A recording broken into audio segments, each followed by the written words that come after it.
Maintenant, sur la scène culturelle, c'est aujourd'hui le début du festival Juste pour rire. Sur place, on va aller retrouver son grand Manitou, Sylvain Parent-Bédard. Bonsoir. Bonsoir tout le monde. Ben oui, vous êtes présentement en plein cœur de la Place des Arts, là, en plein festival. Dites-moi, c'est quoi l'ambiance un peu autour de vous? Ben là, on est en montage. Le festival débute ce soir en intérieur dans de nombreuses salles de la métropole. Et à partir de demain, là, on attend des dizaines de milliers de personnes à tous les soirs ici à la place des festivals pour des spectacles qui vont être présentés sur la scène d'Auto-Québec. Qu'est-ce qui caractérise là, cette nouvelle édition du festival?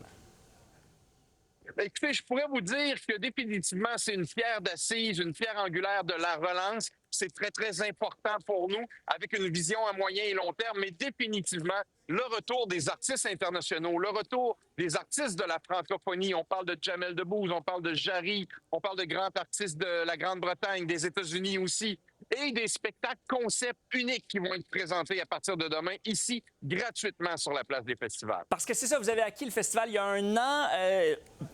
Est-ce qu'il retrouve un peu aujourd'hui son gigantesque cette année ou on est encore en transition, là? Moi, je vous dirais qu'il retrouve une grande partie. C'est quelque chose de majeur qu'on présente aux festivaliers, aux citoyens de Montréal cette année. Ce n'est pas la vision qu'on a sur 2-3 ans, mais c'est définitivement un bon par rapport, malheureusement, à la faillite précédente de l'ancienne organisation. Nous, on relance tout ça. Les artistes sont là, les télédiffuseurs sont là. Et bien sûr, les festivaliers, on va annoncer près de 125 000 billets qui ont été vendus dans les différentes salles de la métropole. Donc, c'est quelque chose d'extraordinaire. On sent qu'il y a une fébrilité.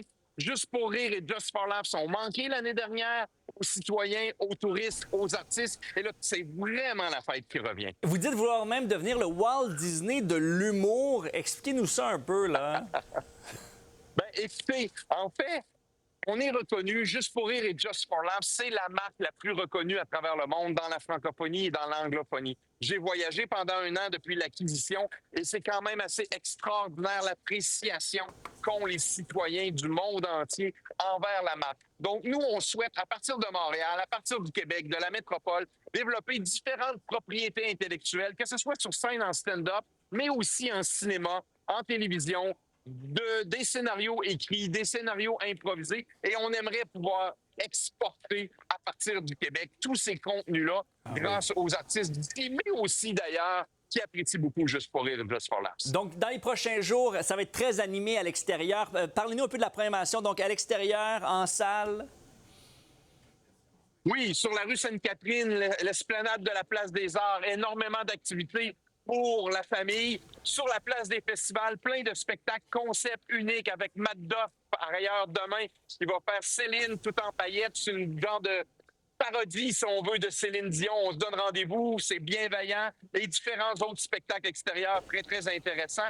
C'est plus de 350 spectacles qu'on présente, 500 artistes qui sont présents cette année et on attend des dizaines de milliers, sinon des centaines de milliers de personnes. Pour rire et se rafraîchir un peu, visiblement.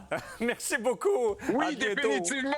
Bon festival. Je reçois de l'eau depuis tantôt. Bon festival, tout le monde. À bientôt.